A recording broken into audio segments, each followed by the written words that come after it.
এবার যে আন্দোলন এবং লড়াইটা হবে, হাসিনার পতন অনিবার্য করে আমাদেরকে ঘরে ফিরতে হবে, এর কোনো বিকল্প নেই। কারণ মূল সরকার তো ওখানে বসে আছে। না হলে একটা কসাই মোদি সে আমাদের উপর মাতবরি করবে, সেটা আমরা মেনে নিচ্ছি হাসিনার মাধ্যমে। তো আমাদের স্বাধীনতা, সার্বভৌমত্ব শেখ হাসিনা নিজেই তো বিকিয়ে দিয়ে আসছে বছরের পর বছর ধরে, এবং সামগ্রিকভাবে সর্বগ্রাসীভাবে। এবং অনেকেই বলেছেন যে আজকে আলু, পেঁয়াজ, ডিম এগুলো আজকে ভারত নির্ভর করে ফেলেছে আমাদেরকে। সুতরাং সেই জায়গায় দাঁড়িয়ে এই ধরনের একটা অপশক্তি,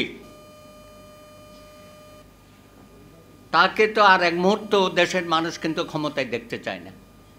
তো সেই জায়গাটায় আমরা সকলে ঐক্যবদ্ধ হয়ে, সুতরাং আমরা বহুমাত্রিক আলোচনা করি, যাই বলি, আমাদের বিশ্লেষণ যাই হোক, এখন একমাত্র দাবি, এক দফা, শেখ হাসিনার পতন, শেখ হাসিনা কবে যাবি, এই স্লোগান নিয়ে আমাদের সকলকে মাঠে নামতে হবে।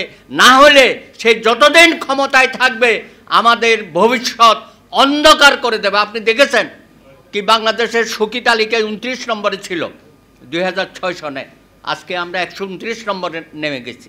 এবং আরও হবে, যত দিন যাবে তত আমাদেরকে ভিখারির জাতিতে পরিণত করবে, যেটা আমরা হতে দিতে পারি না।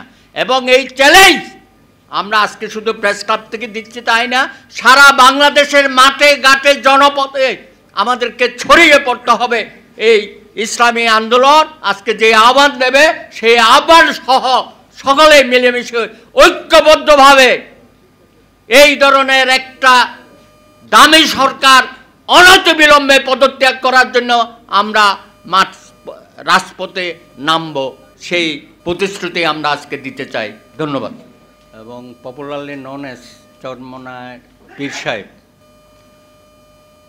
আপনার দাওয়াতে আমরা সবাই আসছি এই মাহফিলে, এবং আপনি সুযোগ দিয়েছেন যার যার বক্তব্য স্বাধীনভাবে এখানে বলার জন্য, এবং আমরা সকলেই উপকৃত হয়েছি। এখানে একটা গণতন্ত্রের সৌন্দর্য আমরা দেখলাম যে কাউকে উনি থামতে বলেন নাই, আমরা বলেছি, আমরা উপকৃত হয়েছি। আপনারা কিন্তু সবাই আসছেন, আপনাদের বুকে কিন্তু পাথর ছাপা, পাথর চেপে রেখে আপনারা কিন্তু আসছেন। আপনারা কেউ উন্মুক্ত নিঃশ্বাস ফেলতে পারছেন না, আমি সহ। এই পাথরটা কে চাপা দিয়েছে? কে চাপা দিয়েছে? কে বসে আছেন? ভাই, উনি নিজেই তো বলছেন একটা ডামি সরকার। তাহলে শেখ হাসিনার ডামি সরকার আমাদেরকে পাথর চাপা দিয়েছে বুকের উপর। এই পাথরটা আমাদের সরাতে হবে। এখন ডামি সরকার যদি হয়, তাহলে আসল সরকার কোথায়? সে তো দিল্লিতে বসে আছে, তাই না? তাহলে দিল্লি হচ্ছে আসল সরকার, আর শেখ হাসিনা হচ্ছে ডামি সরকার। আজকে 18 কোটি মানুষের উপর উনি ছড়ি ঘুরাইতেছে। এটা তো আমরা 1/11-এর সময়ও দেখেছি, কিন্তু কাজটা কিছুটা গোপনে হয়েছিল। প্রণব মুখার্জি তার বইতে তো স্বীকারোক্তি দিয়েছেন যে 1/11 ফখরুদ্দিন মঈনুদ্দিনের সাথে আলোচনা করে 2008-এর নির্বাচনে আওয়ামী লীগকে ক্ষমতায় বসানো হয়েছে। ঠিক কিনা? আপনারা ওয়াজে বলেন না, আমি একটু বললাম ঠিক কিনা? আচ্ছা, ঠিক আছে। তাইলে আসেন, 2014 সুজাতা সিংকে কি আমরা ভুলে গেছি? আহারে, দিল্লির নির্দেশে উনি আসছেন, এসে আমাদের এখানে আরেকজন ছিলেন হোসেন মোহাম্মদ এরশাদ, এখন প্রয়াত, তাকে কিভাবে অস্ত্রের মুখে জবরদস্তিমূলকভাবে শাসিয়ে গেল যে নির্বাচনে যেতে হবে, তাই না? উনি তো বলছিলেন যে আমি আত্মহত্যা করতে চাই। হোসেন মোহাম্মদ এরশাদও স্বীকারোক্তি দিয়েছেন কিন্তু, যে দিল্লির শাসক গোষ্ঠী তাকে বাধ্য করেছে। সুজাতা সিং, উনি একজন সচিব পর্যায়ে, তাই না? উনি কি পররাষ্ট্র সচিব ছিলেন বোধহয়? হ্যাঁ। তাহলে সেটাও আমরা 2014-তে দেখলাম।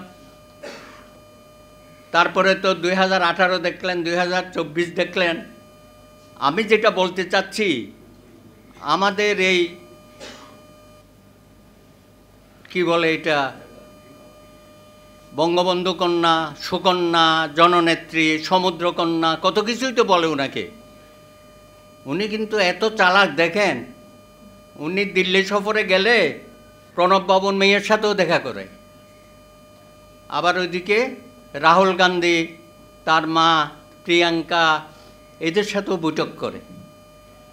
বাংলাদেশের রাষ্ট্রপ্রধানরা যখন আসেন, এটা তো একটা গণতান্ত্রিক কালচার যে বিরোধী দলে যারা থাকে তাদের সাথেও দেখা করে। বাংলাদেশে গত 15-20 বছরে এগুলো দেখেছেন যে কেউ এসে কোনো সুযোগ পেয়েছে? হাসিনা সেই জায়গাটাও বন্ধ করে দিয়েছেন। সুতরাং আমরা সবাই হাবুডুবু কাচ্ছি তার কাছে। এখন অনেকেই বলেছেন যে আমাদেরকে সব কিছুর মধ্যে ভারতের স্বার্থটা প্রাধান্য দেওয়া হচ্ছে। স্বাভাবিক,